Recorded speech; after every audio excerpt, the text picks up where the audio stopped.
Good morning, guys. I'm doing a video regarding my condition.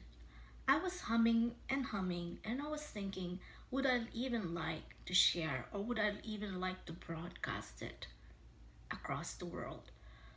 But I thought there must be other people suffering like myself that's been almost frustrating enough to find a cure or even a proper diagnosis. You see, concussion comes in so many different stages. Some people can recover quickly, they can have a concussion, and within 1 week or 2 weeks, they'll be better. It disappears. Some people get a concussion from sports injury. Mine was caused by a motor vehicle accident that happened 6 years ago. I wasn't sure if I lost consciousness, but one thing for sure that this guy hit my truck almost 100 kilometers without stopping on a red light. I was on a green light driving going west. He hit that truck so hard that he written it off. The frame was bent almost 8 inches and the metal axle was snapped. The wheel of the metal axle snapped, and that's pure metal. Went home, went to the hospital, had everything checked, did the x-ray, no broken bones. So I went home and did my daily life. The next day, went to work. I'm almost instantly falling asleep, severe headache, and from that time on, I was off work. I will do another video regarding those. But what my main reason right now for sharing a concussion is 6 years later, I'm still struggling and still trying to find the best solution to go on my daily life. You see, with a concussion, I did the MRI, everything was normal, did a CT scan, but somehow 3 years of constant dizziness, constant headache, confusion, almost getting dyslexia, frustrating, the different kind of issues that I'm dealing with is enough to make so many videos that probably a lot of people can relate to. See, my concussion, even though it's not showing anything on MRI and everything, but it affect me so much. Case example, the constant dizziness, the constant spinning of the room, the headache. I can have a headache that it's so painful that I felt like I have a hammer being hit on my head and a nail. There's also times that when the room is spinning, I could lie down for days and weeks. That even when I'm moving on the bed, I have to hold my head just to turn to the left or turn to the right. That's how bad the headache is, or the dizziness. And the only way I could stop the dizziness if I lie still or lie down on my side and let it pass. There are times that when it's so bad that the only way I could relieve the dizziness and the headache is almost throwing up. And there are times that when I'm throwing up, it's a long time to make you dehydrated that I ended up going to the hospital to get an IV. Part of also my concussion, it affected me so much that my way of living is not normal anymore. And it's a lot of people are saying, well, you have to adapt to your new life. It's not going back to the way it was. It's frustrating because I'm not the type of person that sits at home. I've been a very active person. I used to go taekwondo, I go to dances, I do volunteers at work. I do a lot of volunteers. I joined different organizations. Um, I'm also active at home. I'm a type A personality that I want everything to be clean, organized. That I like to be in control. And I guess being an orphan since I was 9 years old, that being in control of my life, being the first one who makes a decision, it's a big deal for me.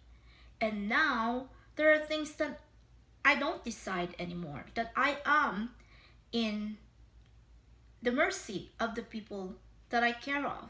One of them is my husband and the two kids. They're my immediate family that suffer from this injury. One of my biggest concern is the loneliness, the isolation. Since this concussion problem that I dealt with, because of the dizziness, because of the headache, I could not drive anymore. Because when I'm driving, I felt like I am being hypnotized, and in my brain, I'm driving straight. But in reality, without me knowing, I'm already going to the opposite side of the road. And I know there's no car in front of me. But if you are behind me, you were thinking that I am a very distracted driver or a drunk driver. And if you are behind me, you might end up calling 911 or the nearest police station for saying there's a driver that's all over the place. And the last thing I want to have is an accident and cause more injury to other people. So without the doctors are aware of my situation, and because he knows that I am very strict of not driving, that he did not took my driver's license. He could have. But at the moment, because I have not touched the vehicle, I am confident enough and at peace that I'm not going to cause an accident to anybody. But this accident doesn't also cause not only the concussion that I deal with, so many issues. Isolation, the loneliness, gaining weight because I cannot move, I couldn't do exercise, I couldn't even bend over without falling. I'm using a cane, and if it's really, really bad, I use a walker. And if it's really bad, I stay in the bedroom. Those are the factors that I'm dealing with the concussion that caused by this accident. The medication. I'm taking 10 medications right now because based on this accident, because of this concussion, because I'm not moving, I'm not active, I develop hypertension. With that hypertension, I develop diabetes. The diabetes, also the cholesterol. With so many things going on, it all crumbling on me. And as much as possible, I don't want to worry my family. I try to cover it up and say everything is okay, and I still push. And a lot of people again go back to the saying that you have to move, you have to live on, and do that. And I'm the type of person that this accident is not gonna make me the way I am. And I try my best that when my feelings is well during that day and I feel all right, that's the time that I will try to do things, because I know there will be days that I'm useless. And that's what I feel. I feel useless. I'm not in charge anymore. I'm in the mercy of people. Mercy to go out, mercy to move, even simple basic cooking. I cannot be able to do that. Because if I'm really sick, I'm just lying down. So these are the things that I really struggle with. And when I'm in a good mood or I feel better, I push myself to start doing things, and that drives my husband nuts, because he knows that in one day that I push myself, knowing that I will be 3 steps backwards. I could never re- I could never remember things that since the time I've been going to my concussion treatment. The frustrating part too is that I could never finish an appointment or an exercise without my symptoms showing up. So my frustrating part is that I could go on that appointment, and within 15-20 minutes of my exercises, the symptom is there. So I could never even go and push myself past the regular exercises without those symptoms showing up. And I always push myself because I know that without pushing myself, how will I know that I can go on top of that hurdle? But no, it's always one step and literally 3 steps backwards. So those are the struggles I'm having with concussion. And I'm pretty sure it's not only me who's having this. The second that I'm having struggle with is going from one specialist to one specialist and have to start all over again. And I guess you guys can know that when you meet a new provider or a new doctor, a person that's going to take care of your health, you will have to start from the beginning. And reliving that accident, just talking about the accident and telling a person, and you're not sure if the person is going to believe you, is too much. Just telling the story reminds me of the accident that I could even taste the gasoline. That's how bad it is. And now in my brain, I'm thinking, does this person believe what I'm saying? Do they think that I'm just making this up? I'm thinking, is she getting crazy? Those are the things that goes on when I am reliving and retelling the story of what happened. I met so many specialists, been through so many. And it's not a lie that since 2014, I just submitted a document, 463 pages since 2014. That's a lot of 463 pages. That's a lot of appointments that I've been to different providers trying to figure out what's wrong with me. Since 2014 to 2019, 463 pages. Those are my history of wherever I went through, the struggle that I'm going through. So the third part that I'm having problem with this concussion is that after going through these different providers, this healthcare practitioner, I struggle to say, you know what, even though I'm having this problem, I really want to go back to my life. I want to go back to work. I want to go back to do anything that I want to do. And my provider are saying, you know what, you're not well. You're only 80% or you're only 75% or you're this. If you go back or you do something, what you're doing is you're just going like a yo-yo or a roller coaster. And you might be better. You might go back, everything will handy dandy, go for it, you go. But it did not happen. In 2017, out of nowhere, I woke up in my sleep, 2 o'clock in the morning. The whole room was spinning violently. It's not the same spinning that I deal with every day. I thought there was an earthquake. So I got up, went to the washroom, and it was just too bad. So I would try to get back on the bed, almost fell on the corner of the bed. I lie down and I told my husband, wake him up and say, honey, the room is spinning. Knowing my husband, he knows me, that all in my vocabulary since the accident is that I'm tired, I'm dizzy, I have a headache, the room is spinning. He knows it becomes my mantra. Those are the things that goes on in my mouth. It becomes a natural thing that comes out in my mouth. And sometimes before it even comes out of my mouth, I try to stop myself because I don't want people to be listening to me.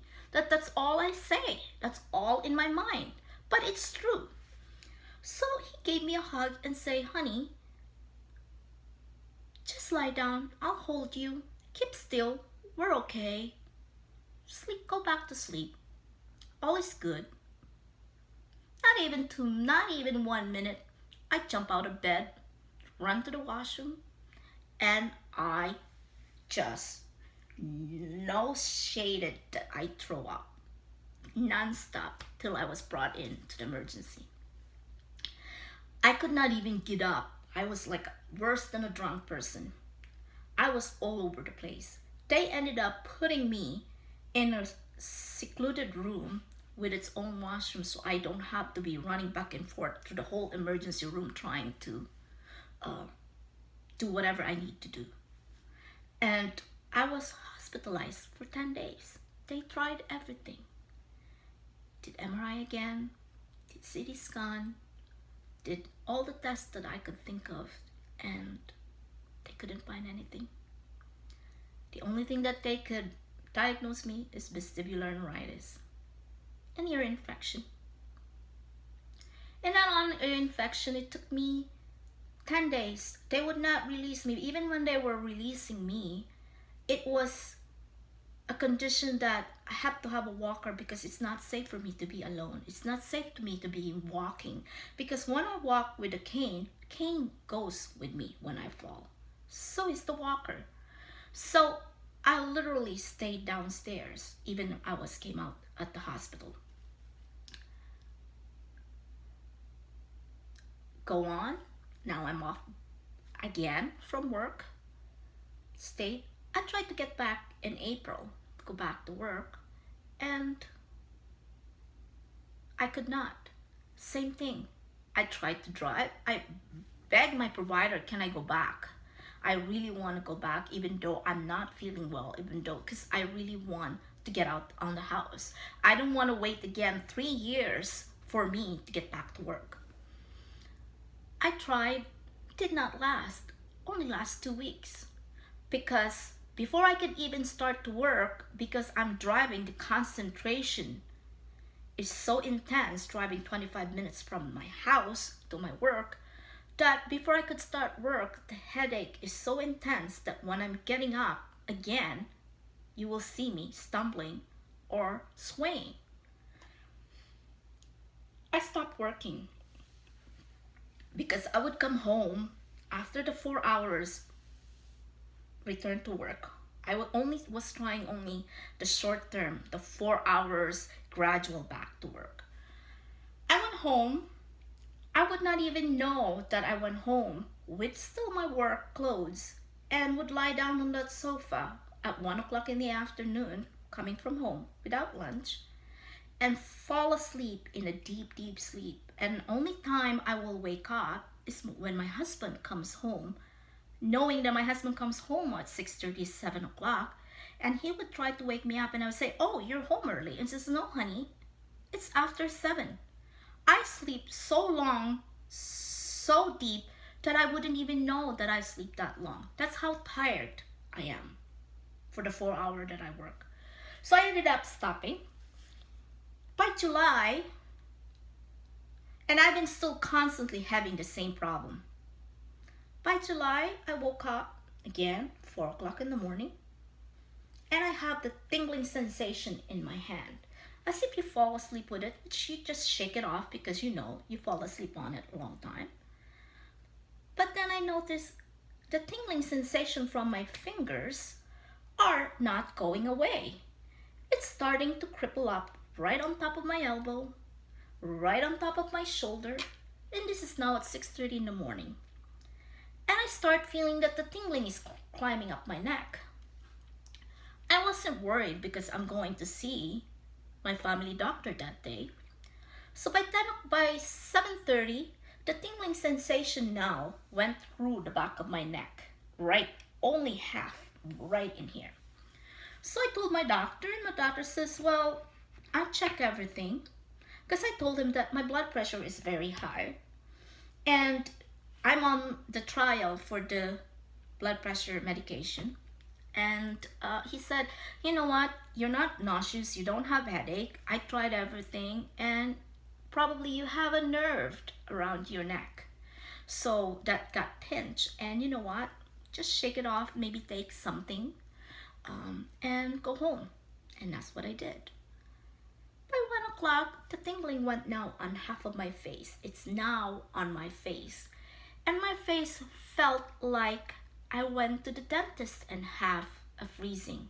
That's how I feel my face. But no throwing up, no dizziness, no headache. So I decided, okay, fine. I'm going to go to bed. But then the headache just on the left, as if somebody put a nail and just boom, hammer, and it vibrates. And it's so painful that it affects my left eye. So I told my daughter, honey, is my left droopy? And she says, no, mommy, everything is good. It's just in your imagination. So this is again, my frustrating part is that I'm feeling all these things, but it's not showing anything. And when you're talking to people, they think that you're crazy. So I said, okay, fine. By 5:30, my face slightly drooped. That's when I got scared. And I told my husband, bring me to the hospital. Did ECG, did all the tests, did CT scan, and they say, you know what? It's Friday. The neurologist or the specialist, the pathologist, speak pathologist, all these people that needs to take care of you are all off. So you know what? You're going to stay in the hospital. 5 days later, did all the tests and didn't see anything. They thought it was a ischemic attack or stroke. Okay, it runs in the family. My family had blood pressure problems, but it's not on my side. So it's kind of hard. So I went to stay at the hospital 5 days later, and they told me you're going to see a neurologist. And since the neurologist is a specialist and we don't know how long you're going to have an appointment, so we're going to release you. Off again, I went home. Feel defeated. Now more medication to take. Everything is good. I still have the same symptoms. Headache, dizziness, imbalance. The treatments are so expensive that I have people come in the house and all of those are not covered. Even with my insurance provider, my personal insurance provider, and we have both, my husband's and mine. Because it's a motor vehicle accident, it's not covered. So all the insurances are all denying it and saying, no, this is this one, no, that's this one. So they are all coming in from my packet. And that's the fourth one that frustrated us, is that I never stop going to treatment. Anyways, so it's not something that you would say, well, you did not get better because you did not do this or you did not do that. And that's not the case. Anyways, seen the neurologist think that, no, you don't have a stroke. They're all in your, what they call that, in your head, it's all the nerve endings. Did the MRI on my neck, normal, but they seen that I have like an injury on my neck. I have a stenosis. So now in my brain, maybe that's the causing of all this tingling, because since the beginning I'm always complaining about numbness, pain in my arms, pain in my elbow, or when we are driving and we hit a bump or a pit, and I hit that and I bump, it feels like I have an electric shock that just comes on my neck and travels right to the tip of my fingers, and then it will disappear. So those are the times that I have problem with. So seeing the neurologist, again, normal. And now she thinks it's conversion. With the conversion, she recommended that I should see a psychiatrist. I was livid. I said, what the hell is psychiatrist going to do with my condition? When in fact, you see my face droop. The doctor sees what I'm struggling. So if I am a cuckoo and it's all in my making it in my brain, I must be a really, really good actress because I could throw up, I could be imbalanced, my eyes was palpating, I have nystagmus. So those are the things that must be really, really good acting. So I was livid. I said, what the hell is the psychiatrist? Yes, I might need a psychiatrist right now because I'm really frustrated now. I'm really getting depressed. My depression is coming from the frustration, and my depression is coming from isolation and all these things that's going on with me. Fine. I accepted that. Went to see the psychiatrist. The psychiatrist says, supposed to be 2 hours appointment. Oh, I understand where you're coming from. Just take your medication, I review your file, and there's nothing really we could do. You just have to really, either you already have reached your plateau and there's nothing you can do, or maybe there's still things that we can do and not everybody has found what the best option for you to find. Because right now, we see it, it's real, it's there. But your condition is like puzzles. It's everywhere, all over the place, but nobody could seem to put it together. No, everybody is afraid to put it together. So everybody has its own puzzles.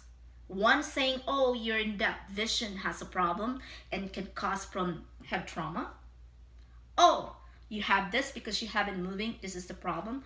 Oh, you have a vision problem because your left eye, your injury is not cooperating with your right eye. So this is the reason why you're getting dizzy, is because your right eye is overworking. So there's so many diagnoses, but nobody could be able to put it together. So she said, I'll try to send you to a concussion clinic and see, maybe you could see a concussion doctor. I've waited and waiting until now, and I still don't have the appointment. Neurologist, ophthalmologist, sports medicine doctor, ENT, psychiatrist, physiatrist, physiotherapist, all the things you could do, chiropractor, naturopathist, natural doctor. Those are the things that I've tried. Nothing. Finally, because I'm having a vestibular problem, and that's what I have, is the vestibular problem, and that's the number one that I'm having problem because of the concussion, somebody suggested I should see an ENT. This doctor I've seen and said, you need to do this, and I'm going to send you for a 6-hour test. I don't know what other tests that I've done, but 6 hours. I've been through different machines. It took 8 months to get a result. Finally, in May, I'd seen him and said, you need to come to my office because I'd like to discuss with you the result, and I'd like to do more hearing tests.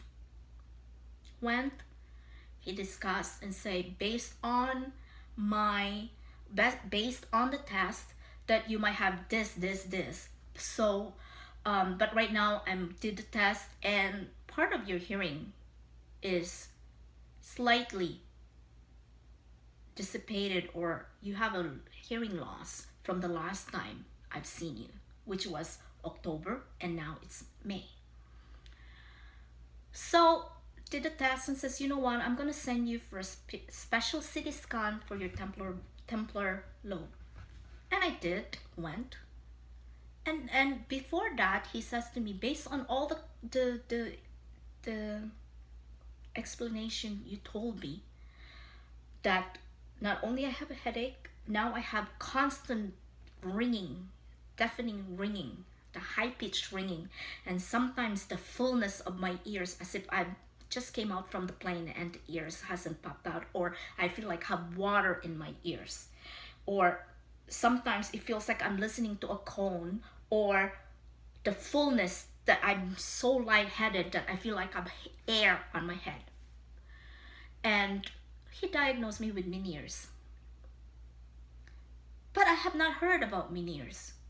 So not only I have a concussion, I have severe whiplash. Now I have this constant headache, the dizziness, the diabetes, the hypertension, and now I have Meniere's. And the first time I heard about Meniere's is when I have hospitalized with vestibular neuritis. So they did ask me about this, and I said, I don't know, I don't anything about that, and just dismiss it. And now just got diagnosed with it and sent to do a CT scan. After the CT scan, I found out that due to the head trauma, and this is a very rare, that I have a superior canal dehiscence on my right ear. So I have a hole due to the head trauma. I have a hole on those 3 rings on my inner ear, causing the constant imbalance, the dizziness, the headache, the tiredness, and also forth of all the symptoms that's going on. Is that the final diagnosis that I have? But what I could say is that the only thing that I'm very happy is that I'm not making it up anymore. There's something. I'm not just thinking about it. It's no longer something in my brain. Finally, I have a little bit. But I haven't discussed that to my surgeon because I haven't seen him.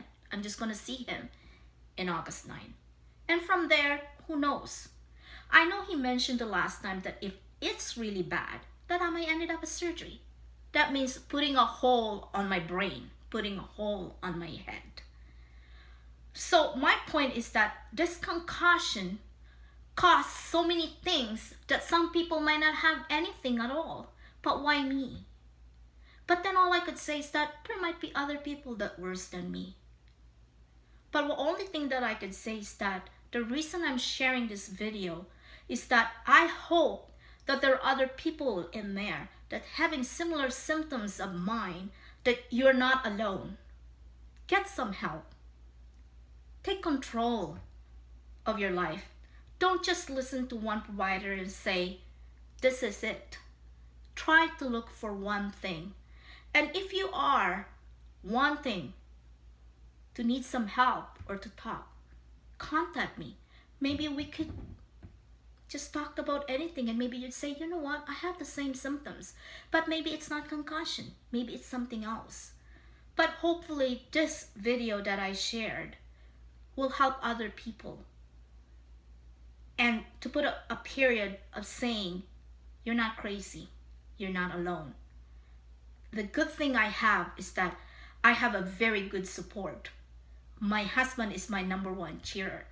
I could be right on the floor in my worst, but he's the first person who picks me up. Second is my kids, that's constantly on my side. When in fact, I am the one who's worried that I just changed our life. That accident changed our life. And I will do so many video blogs again of different scenarios or different situations that I've been dealing with because of this concussion, because of this accident. Well, guys, thank you very much for listening. I know it's very long, but hopefully this will help. This will help. And I know it's very long. Please share and like the videos, and let's share it. And maybe there are other people in there. Thank you again. Thank you for listening from all my bubbling. Thank you.